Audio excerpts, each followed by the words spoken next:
All right, we're gonna keep this thing going. I'm tired though. I'm tired. But I'm not too tired to pass off this information. But if I don't have the same energy as usual, like I've been telling you this whole time, being an independent recording artist is yo, it demands a lot. And just because you put in a lot of work doesn't necessarily mean that things are gonna work in your favor. So, that being said, again, this is Radio Rec LLC, True School Hip Hop since 2009. The 25 rules that I wish I had when I first got started over 20 years ago, you know? And these rules are just a guideline. They're not rules, official rules, but I'm just trying to pass on that buttery goodness to hopefully you have a guideline. So you're just not running around here aimlessly and then you're just getting older and then you're just getting frustrated and stuff like that.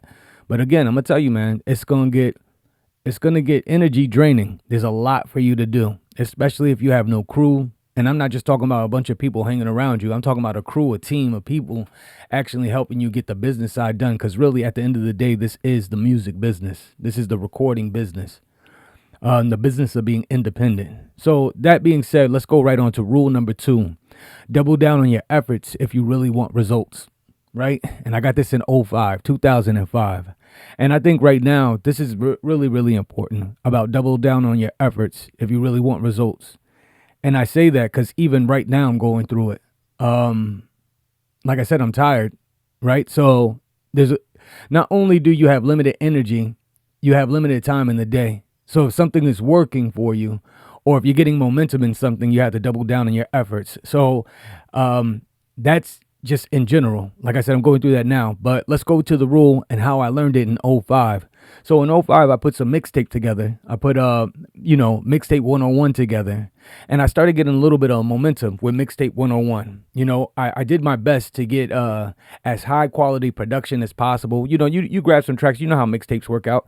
You grab some tracks that are known, but, some original production too. And with the help of DJ Rashawn and Ricardo, we produced some original music as well.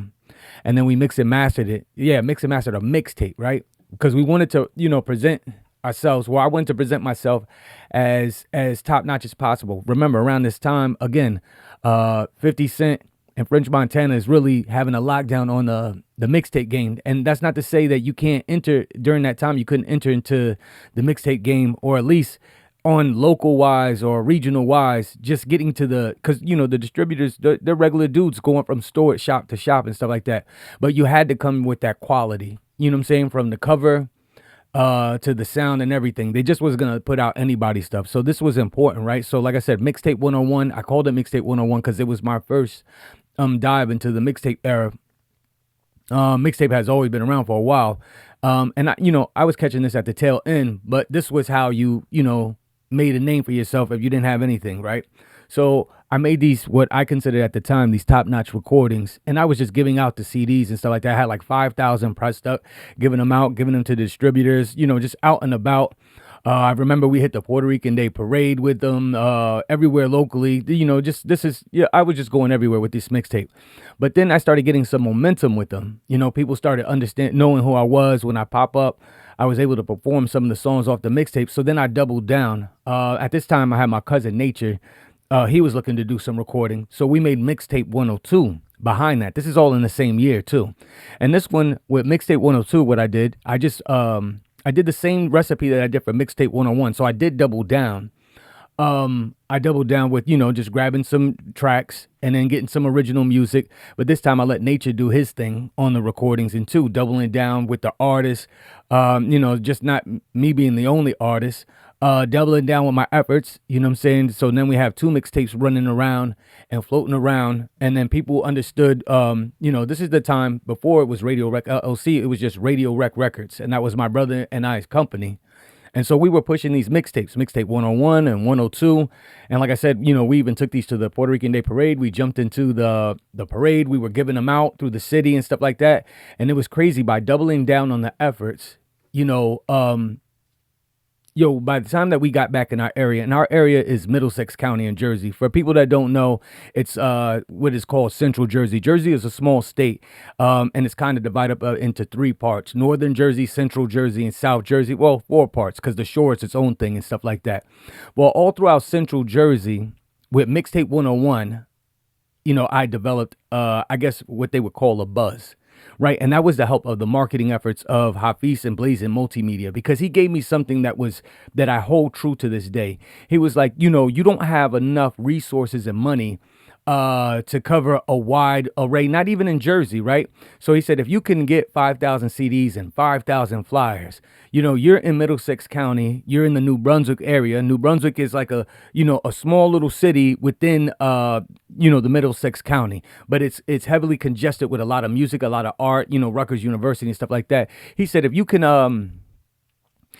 can concentrate your efforts in that little area, you can flood the market. And you know what? He was right.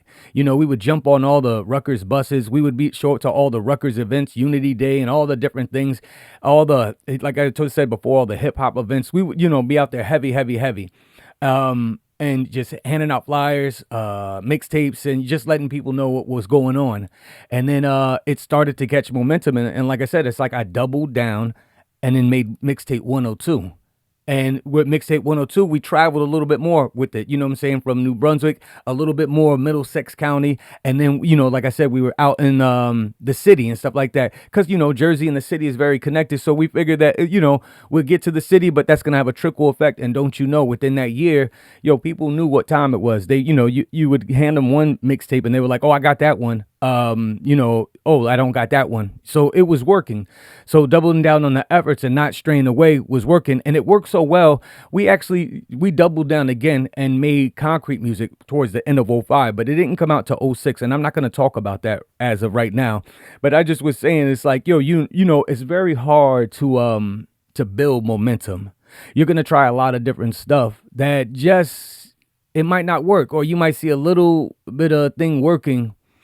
And then it fizzes out. But once you get the ball rolling, once you actually get the ball rolling and something is actually working, you got to kind of just run with it. You know what I'm saying? It might not be exactly like if you approach something with a certain type of plan, right?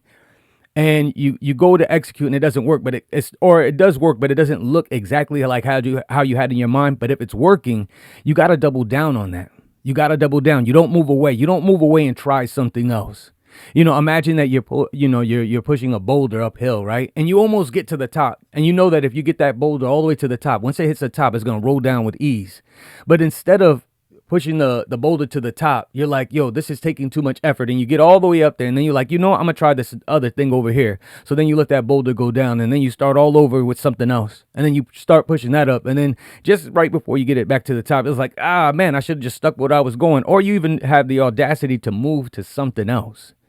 You're not going to see results like that if you're really, really trying to see results. Once you catch that little spark, and I'm sorry, I keep blowing those puffs of air. I got to get tight on this microphone right here. I got to get tight.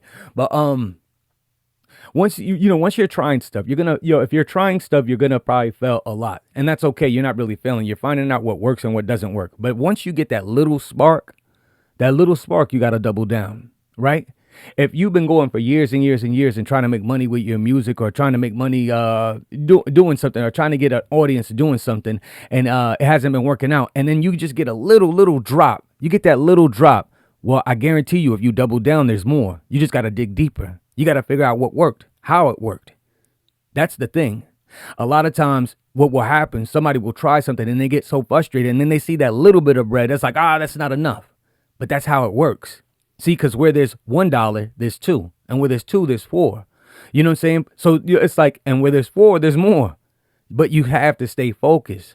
So I say, if you really, really, really want to find results, if you really want results, you have to double down on your efforts. So if you see a little bit of momentum, and maybe the paper's not there, but maybe, you put something out and everybody was ignoring you. Then all of a sudden, you put something else out and it's catching a little bit of wind. And it might not actually be paying you. But it's like it fills you up like, okay, this is good. This is good stuff. And so I say to double down on that, right? Because, this thing is energy draining. This is tiring. Like, look, when I first started this episode right here, I told you I was tired. But talking about this thing right here, it just lifts me up. It gives me energy. And it gives me the energy to keep fighting and keep pushing as an independent recording artist. This thing right here is very, very hard. So don't make it harder than what it needs to be. Once you catch a little spark, If you want more results, you have to double down on your efforts. Do not stray away because it got a little bit hard. The whole thing is hard. All right. And it's not going to stop being hard. You're just going to get better at dealing with it. So I'm going to leave the whole thing at that. I'm not going to talk too much. Double down on your efforts if you really want results. Okay. I'll talk to you later. Peace.